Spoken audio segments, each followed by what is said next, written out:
दोस्तों mutual fund में SIP करना हो या फिर लमसम करना हो, हम सभी को एक बेस्ट पोर्टफोलियो की तलाश रहती है, एक बेस्ट म्यूचुअल फंड की तलाश रहती है जो कि यार हमारे लिए काफ़ी अच्छा हो। तो ऐसे में आज मैं आपको मिड कैप कैटेगरी में बेस्ट मिड कैप कैटेगरी वाले म्यूचुअल फंड की तलाश यहाँ पर समाप्त करवाने वाला हूँ और आपको मैं best mid cap mutual fund के बारे में बताऊंगा जो कि यार इस 2025 के लिए बेस्ट साबित हो सकते हैं। अगर आप इन मिड कैप कैटेगरी वाले म्यूचुअल फंड में इन्वेस्ट करते हैं तो डेफिनेटली आपको एक बेहतर रिटर्न मिलेगा दूसरे म्यूचुअल फंड की तुलना में।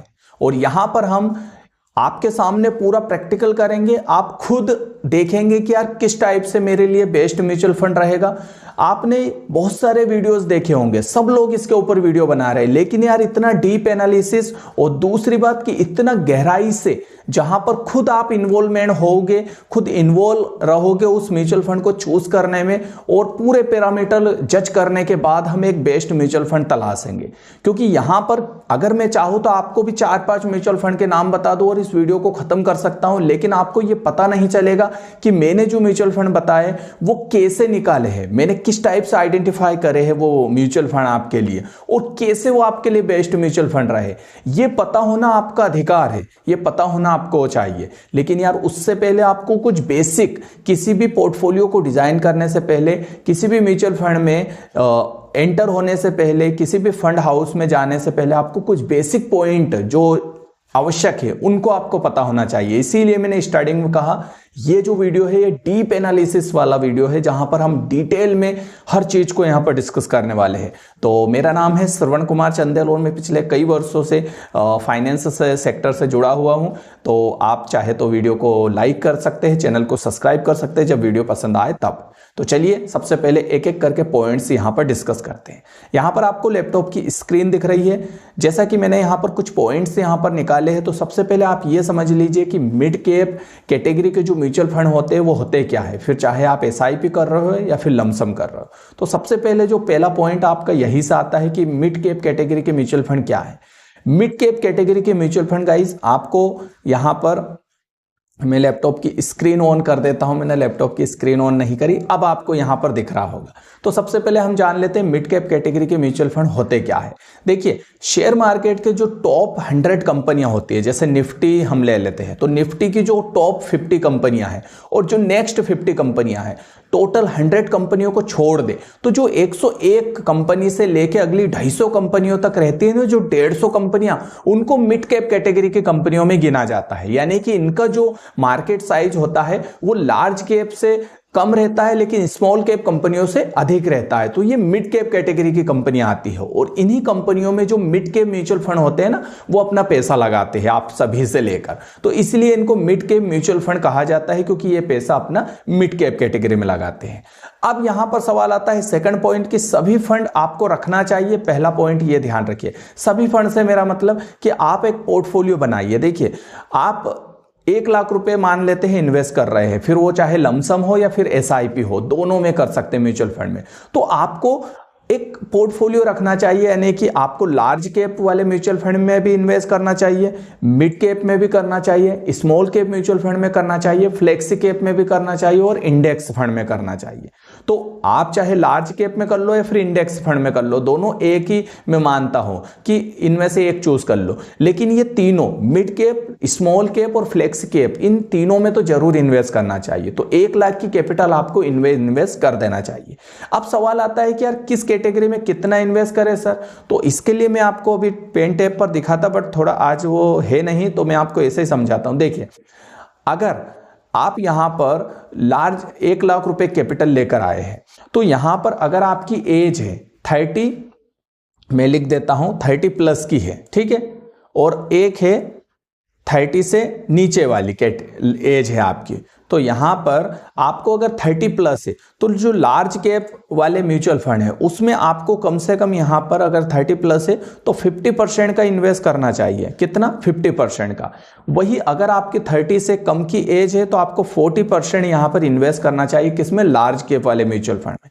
फिर आती है मिड कैप कैटेगरी। तो मिड कैप में आपको यहाँ पर 30% इन्वेस्ट करना चाहिए, ठीक है, और इसमें भी आपको 30% ही इन्वेस्ट करना चाहिए अगर आपकी एज है 30 से नीचे वाली। बात आती है स्मॉल कैप की। तो स्मॉल कैप में मैं सजेस्ट करता हूँ 30 से ज़्यादा है तो आपको केवल 10% इन्वेस्ट करना चाहिए। कितना? 10%। और अगर आप 30 से कम साल के हैं तो आपको यहाँ पर 20% तक रिस्क ले लेना चाहिए। फ्लेक्सी कैप की बात करो तो फ्लेक्सी कैप में 10% इसमें भी और 10% इसमें भी। तो इस टाइप से आपको 100% पोर्टफोलियो अपना बनाना चाहिए। ये एक रिस्क कैपेसिटी के लिए काफ़ी अच्छा है, क्योंकि देखिए अगर आपकी एज है यहाँ पर मान लेते हैं 30 से कम, तो आप रिस्क ले सकते हैं। तो स्मॉल कैप हाई रिस्क की म्यूचुअल फंड होते हैं तो उसमें आप ज़्यादा 20% तक इन्वेस्ट कर सकते हैं। बट अगर आपकी एज है 30 प्लस की तो आपको एक कम रिस्क वाला पोर्टफोलियो बनाना चाहिए। तो मैं सजेस्ट करता हूं ये 30 प्लस वाला, जिसमें 50 लार्ज कैप में, 30% मिड कैप में और स्मॉल कैप में 10% फ्लेक्सी कैप में। अब जैसे 1 लाख की कैपिटल है तो मिड कैप में 30%, मतलब 30,000 रुपये आपको चाहे फिर वो SIP करो या फिर लमसम करो, मिड कैप में म्यूचुअल फंड में लगा देना है। अब फिर मिड कैप म्यूचुअल फंड कितने चूज करें? मान लेते हैं आपने 2 मिड कैप के म्यूचुअल फंड लिए तो फिर आपको 15-15 हजार दोनों में इन्वेस्ट कर देना है। तो इस टाइप से आपको पोर्टफोलियो डिजाइन करना चाहिए। मैंने स्टार्टिंग में कहा है कि डीप एनालिसिस होने वाला है। मैं केवल आपको 4-5 म्यूचुअल मिड कैप कैटेगरी के म्यूचुअल फंड नहीं बता रहा हूँ फॉर SIP लमसम। मैं आपको डिटेल में सब चीजें समझा रहा हूँ ताकि आप लोग समझ सके कि जो आप कर रहे हो उसको सही से कर रहे हैं नहीं। इसीलिए कह रहा हूँ वीडियो लाइक कर दीजिए पसंद आ रहा हो तो। अगला आता है 2 फंड एक साथ ना ले। इससे मेरा मतलब है कि अगर आपने मान लेते हैं लार्ज कैप में ICICI potential large cap mutual fund ले लिया, तो आपको फिर मिड कैप या स्मॉल कैप में ICICI वाला म्यूचुअल फंड नहीं लेना है। हम 2 फंड एक साथ नहीं लेंगे, इसलिए कि अगर कभी भगवान ना चाहे किसी हमारे म्यूचुअल फंड के साथ कोई प्रॉब्लम आती है या फिर सेबी की गाइडलाइन उसने पालन नहीं करी, तो उसके ऊपर जो पनिश होती है उसका असर हमारे 2 पोर्टफोलियो के ऊपर ना पड़े, मिड कैप और लार्ज कैप। इसलिए एक एक लेंगे हम, ठीक है, तो रिस्क हमारा कम हो जाएगा। तीसरा पॉइंट, किस फंड में कितना इन्वेस्ट करें, तो जैसा मैंने बता दिया है इस हिसाब से आपको इन्वेस्ट करना है हर म्यूचुअल फंड में। अगला है रेगुलर करें SIP। अगर आप SIP कर रहे हैं ना म्यूचुअल फंड में तो आपको रेगुलर करना है, कंसिस्टेंसी करना है। एक रिकॉर्ड के मुताबिक अगर आप देखेंगे यहाँ पर, तो मैं यहाँ पर SIP के कैलकुलेटर पर आया हूँ। अगर मान लेते हैं आप 2,000 रुपये SIP यहाँ पर मंथली करते हैं, ठीक है, 2,000 रुपये के SIP करते हैं, 20% के इंटरेस्ट से आपको यहाँ पर इंटरेस्ट मिलता है। और अगर आप इसको करते हैं मात्र 5 साल के लिए, ठीक है, तो आपका मात्र 86,000 रुपीज़ का आपको रिटर्न मिलेगा और 2,06,000 आपका पोर्टफोलियो बनेगा। वही अगर मैं इसको 10 साल करता हूं तो देखो 5 लाख का इंटरेस्ट मिलेगा 2,40,000 पर और 7 लाख का पोर्टफोलियो बनेगा। वही अगर मैं इसको फिर 5 साल बढ़ा देता हूं और 15 साल कर देता हूं तो आप देखो 3,60,000 पर 19 लाख रुपए का इंटरेस्ट मिलेगा मुझे। और इसी को अगर मैं कर देता हूं पूरे 21 साल या फिर कर देता हूं 25 साल, तो यहाँ पर 1,72,00,000 रुपए का यहाँ पर टोटल पोर्टफोलियो बनेगा और 6 लाख रुपए के ऊपर 1,66,00,000 का इंटरेस्ट मिलेगा मुझे। तो जितना ज़्यादा, जितना रेगुलर आप SIP कर सके करिए, तभी आप करोड़पति SIP से बन सकते हो, तभी एक बड़ा पोर्टफोलियो बनेगा। क्योंकि यहाँ पर होता है कंपाउंडिंग का जादू, क्योंकि जितना आपका पैसा रहता है उसके ऊपर जो इंटरेस्ट मिलता है फिर उसके ऊपर भी इंटरेस्ट मिलता है। तो ऐसे हमारा कंपाउंडिंग इंटरेस्ट यहाँ पर जुड़ता है। तो इस बात का ध्यान रखिए। अब अगला जो पॉइंट है वो और डिस्कस कर लेते हैं। ऑल पैरामीटर देखें, किसी भी म्यूचुअल फंड को चूज करने से पहले सभी पैरामीटर देखें। मैं आपको बताऊंगा कैसे देखें। 5 ईयर में एनालिसिस करें, मतलब हर 5 साल में आपको जो भी म्यूचुअल फंड ले उसको एनालिसिस करें, मार्केट में देखें उसका क्या परफॉर्मेंस है, अन्यथा उसको बदल दे, ठीक है। कम से कम 5 साल एक म्यूचुअल फंड को समय देना चाहिए। फंड की मार्केट न्यूज़ देखते रहे। किसी भी फंड को आप लेना तो उससे पहले गूगल जरूर कर ले, मार्केट में उसके बारे में खबरें निकाल ले, कहीं वो सेबी के रूल तो नहीं तोड़ रहा है, इस बात का ध्यान रखिए। चलिए, अब ये सब चीज़ें हो गई। ये सब चीज़ें होने के बाद अब हम best mid cap mutual fund आप लोगों के लिए तलाशते हैं। तो यहाँ पर हम टिकर टैप को यूज़ करने वाले हैं। कोई पेड प्रमोशन नहीं है, फ्री वर्जन है, फ्री वर्जन हम यूज़ करेंगे। तो यहाँ पर हम इस आ चुके हैं इस साइट पर। 1500 से ज़्यादा रिजल्ट यहाँ पर शो हो रहे हैं म्यूचुअल फंड के, बट कुछ फिल्टर लगाएंगे हम, इसको कम से कम कर देंगे। तो यहाँ पर मैं इक्विटी पर जाता हूँ और यहाँ पर हम ले लेते हैं मिड कैप फंड, ठीक है। तो अब आप देखोगे 29 रिजल्ट बचे हमारे पास मात्र। तो अब ये जो म्यूचुअल फंड है ये सब मिड कैप कैटेगरी के म्यूचुअल फंड है जो अच्छा चल रहे होंगे मार्केट में उनके। अब यहाँ पर देखें तो हमारे पास AUM है, 3 साल का रिजल्ट है, एक्सपेंस रेशियो है। तो अभी हम कुछ फिल्टर और ऐड करते हैं। तो ऐड फिल्टर पर जाते हैं। यहाँ पर जैसे एक्सपेंस रेशियो ठीक है, यहाँ पर अगर अल्फा चेक कर लेते हैं, 3 साल का रिटर्न, 1 साल का रिटर्न, 5 साल का और 10 साल का, ठीक है, 10 साल का रिटर्न। इसके अलावा यहाँ पर रिस्क कैपेसिटी, सेबी रिस्क और भी बहुत सारे वॉलेटिलिटी है ना, चेक कर सकते हैं। और यहाँ पर एक्सपेंस रेशियो रहने देते हैं। यहाँ पर शार्प रेशियो जितना अधिक रहेगा म्यूचुअल फंड का वो अच्छा है। पी रेशियो भी चेक कर सकते हैं और भी कई पैरामीटर है। और इसको डन कर दो। अब हमारे पास वो सभी पॉइंट्स आ चुके हैं उन म्यूचुअल फंड के जो हमें देखना है। लेकिन यहाँ पर आप इनको देख लो एक बार, वीडियो को रोक कर, और फिर इनको डिस्कस कर लो, देख लो इनको, और फिर हम इन पैरामीटर को हटाने वाले ताकि ये क्लियर अच्छे से समझ में आ सके। तो यहाँ पर देखिए, मैं अल्फा को अगर आप देखें तो यहाँ पर अल्फा देख सकते हैं हर म्यूचुअल फंड का। रिटर्न 1 साल का देख सकते हैं। हालांकि मैंने कहा है कि 1 साल इन्वेस्ट करने से कोई मतलब ही नहीं है। आप इन्वेस्ट करो SIP या म्यूचुअल फंड में तो कम से कम आपका विजन कम से कम अच्छा खासा साल का हो, तभी जाके मजे आएंगे। 5 साल 10 साल का रिटर्न। सेबी रिस्क देख लो तो वेरी हाई है, इसको हटाने वाले हैं अभी हम।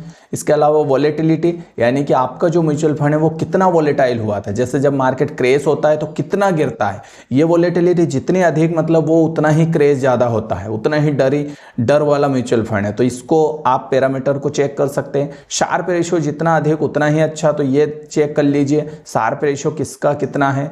पी रेशियो भी आप चेक कर सकते हैं। जब आप किसी भी म्यूचुअल फंड को खरीदेंगे ना, चाहे वो जेरोधा से करो, आप स्टॉक से खरीदो, वैसे जेरोधा की लिंक मैंने डिस्क्रिप्शन में दे दी है, वहां से आप फ्री में डीमैट अकाउंट बना सकते हैं अगर आपने नहीं बनाया है तो वहां पर भी ये पैरामीटर आपको मिल जाएंगे, तो वहां पर आप चेक कर लेना। हाँ, AUM जरूर चेक कर लेना। मैं कोशिश करूंगा कि 10,000 या 20,000 करोड़ से ज़्यादा का AUM वाले म्यूचुअल फंड तलाशे, और अगर 50-60 हज़ार करोड़ से ज़्यादा का AUM है तो उसको हम नहीं रखेंगे, ठीक है। तो इस बात का ध्यान रखिए। तो अब हम कुछ फिल्टर यहाँ से हटा देते हैं फिर से। तो शार्प रेटो हटा दो। इस वीडियो को आप रोक के स्क्रीनशॉट ले लेना और फिर जाके इन सब चीज़ों को आप एक बार एनालिसिस कर लेना, है ना, ताकि आपको चीज़ें समझ में आए। अल्फा हटा देते हैं, 1 साल का रिटर्न हटा देते हैं, 5 साल 3 साल का रखते हैं। यहाँ से सेबी रिस्क हटा लेते हैं, वॉलेटिलिटी हटा लेते हैं। इसके अलावा पोर्टफोलियो में कुछ भी नहीं था, रेशो में कुछ नहीं था। अब हम डन कर देते हैं। अब हमारे पास जो रिजल्ट है देखो, AUM है, 3 साल का रिटर्न, 5 साल का रिटर्न और 10 साल का रिटर्न, मेन ये हो जाते हैं, ठीक है। हालांकि चीज़ें वो भी ज़्यादा है, लेकिन इसके आगे सब चीज़ें फीकी है, क्योंकि हमें तो इंटरेस्ट से मतलब है। तो ये चीज़ें आप ध्यान रख लेना। अब अगर आप देखो तो अगर आपका टारगेट है, देखो सबसे पहले तो गोल डिसाइड कर लो, मुझे 3 साल इन्वेस्ट करना है, 5 साल करना है, 10 साल या उससे ज़्यादा करना है, तो फिर उसी रिटर्न को देखो, फिर दूसरे रिटर्न को मत देखो। मेरा विजन है 10 साल से ज़्यादा, मैंने लॉन्ग टर्म इन्वेस्ट कर दिया, तो फिर मैं 3 साल के रिटर्न से कोई मतलब नहीं है मुझे। क्या करना, भले 3 साल में कम दे रहा है, मुझे तो 10 साल में ज्यादा निकाल के दे रहा है, उसको लूंगा। दूसरी बड़ी बात आपको ध्यान रखना है, जो 3 साल या 5 साल से कम म्यूचुअल फंड पुराने नहीं है उनको हटा देना है। जैसे ये कुछ 3 म्यूचुअल फंड देखो 3 साल पुराने भी नहीं है, अभी अभी आए मार्केट में, 2000 करोड़ का AUM है, तो इनको अवॉइड करेंगे। कम से कम एटलीस्ट 10 से 20,000 करोड़ का AUM है, उन्हीं को आपको लेना है। तो AUM आप जरूर चेक कर लेना। तो ये हटा दो, इसी के नीचे बहुत सारे हैं, तो इनको हटा देना है। अब अगर हम मान लेते हैं 3 साल का आपका विजन है म्यूचुअल फंड में SIP या लमसम करने का, तो यहां पर देखो HDFC mid cap opportunity fund 28% का रिटर्न दे रहा है। कोटक इमर्जिंग इक्विटी फंड 24% का, निपोन इंडिया 26% का interest, axis mid cap fund 18% का, मोतीलाल ओसवाल 36% का, SBI 19% का, DSP मिड कैप 18% का और मिराई एसेट 20% का रिटर्न, और यहाँ पर सुंदरम है ना, सुंदरम मिड कैप 25%। तो अब आप ये चेक कर लो कि यार किसने कितना रिटर्न दिया और साथ ही उसका AUM कितना है। आप देखो 28% के साथ 75,000 करोड़ का HDFC मिड कैप फंड है, तो यार AUM बहुत ज़्यादा है। इसलिए हम इसके बजाय अगर 28 या 29% या थोड़ा बहुत अगर कम भी है तो दूसरा फंड ले लेंगे अगर उसका AUM कम है है ना। तो ये ध्यान रखिए, AUM से मतलब ये रहता है कि ये कितना करोड़ का पोर्टफोलियो है, इसके पास कितना करोड़ रुपया आ रहा है। क्योंकि देखिए जब ये पैसे लगाते हैं ना, हालांकि ये भी अच्छे हैं, ये बुरे कोई से भी नहीं है, लेकिन क्या रहता है कि जब ये पैसा लगाते हैं ना तो इनके जो ऑर्डर है वो एग्जीक्यूट नहीं होते, इतना पैसा एकदम बल्क में जाता है, मार्केट में इतना लिक्विडिटी नहीं होती है, तो कई बार प्रॉब्लम होती है, उससे लॉस होता है इनका, डबल ऑर्डर पड़ते हैं इनके। तो इसलिए हमें क्यों रिस्क लें, हमें क्यों फोकट इनके चक्करों में पड़े, तो ये भी ध्यान रखिए। तो यहां पर वो देख लीजिए, तो आप देख लो, आप इसको वीडियो को स्क्रीनशॉट ले लो पॉज करके और देख लो कि 3 साल में कौन सबसे ज्यादा रिटर्न दे रहा है, उसके साथ चले जाओ। फिर उसके बाद जो हमने शुरू में फिल्टर लगा के जो ऐड करे थे ना ऑप्शन, उनको भी चेक कर लेना, उसी जहां से आप खरीदोगे म्यूचुअल फंड, जेरोधा वगैरह कहीं से भी, कि उसका शार्प रेशियो कितना है, एग्जिट लोड कितना है, और आपका एक्सपेंस रेशियो कितना है, उसका सब चीजें देख लेना, कितने से SIP स्टार्ट हो रही है, वो सब चीजें देख लेना। अगर सिमिलर है और दूसरा अच्छा है तो फिर उसके साथ चले जाना। तो 3 साल का इसी टाइप से आप देखो, 5 साल में अगर HDFC का देखें तो 29%, कोटक 28%। अब देखो AUM है 52,000 करोड़, 75,000 करोड़, और रिटर्न में 1% का ज्यादा अंतर है, तो हम फिर कोशिश करेंगे HDFC के बजाय कोटक के साथ चले जाए। तो इस टाइप का ध्यान रखो। उसी टाइप से 2996 और इसका निपोन इंडिया का 34,000 करोड़ का है, तो फिर 2996 ये बेटर है ना फिर HDFC से। तो ये इस टाइप से हम कंपेयर कर सकते हैं। तो आपको देखना है कि आपका वो कितना है, बट थोड़ा सा ध्यान रखिए कि जो जनरली म्यूचुअल फंड है उनके साथ जाए तो ज्यादा अच्छा है ना। जैसे कि HDFC, Kotak, Nippon, axis, SBI, ये कुछ अच्छे म्यूचुअल फंड होते हैं जो काफ़ी समय से चल रहे हैं। और कोशिश करिए जो 10 साल से ज़्यादा का म्यूचुअल फंड है उसी में जाए आप, तो ज़्यादा अच्छा है। हालांकि मैं ये नहीं कह रहा हूँ कि जो नए हैं वो बेकार है, वो भी अच्छे हैं, पर हम चूहे नहीं यार, हमारे ऊपर प्रैक्टिकल काहे को करने पर तुले हो भाई, है ना, चूहे नहीं है हम। तो यह ध्यान रखो। 10 साल का रिटर्न देखो, HDFC का 19%, कोटक का 20%, निपोन का 19%, 17%, 21%, 16%। अब आप देख लो कि किसने में ज्यादा रिटर्न दिया, उसके साथ आप चले जाओ। तो इस टाइप से इसका स्क्रीनशॉट ले लो आप और ये देख लो कि मुझे किसके साथ जाना है, टॉप के है ये, और उसके हिसाब से आप best mid cap mutual fund for SIP lump sum के लिए चूज कर सकते हैं और अपने ड्रीम्स पूरे कर सकते हैं। आई होप ये डिटेल एनालिसिस आपको मिड कैप कैटेगरी के ऊपर अच्छा लगा होगा। अगर आपको small cap, large cap mutual fund, flex cap mutual fund, index fund के ऊपर वीडियो चाहिए तो नीचे आप कमेंट्स बॉक्स में लिख सकते हैं, मैं उसके ऊपर भी डिटेल एनालिसिस करूंगा। आई होप वीडियो एंजॉय किया होगा। मिलते हैं नए वीडियो में। नमस्कार।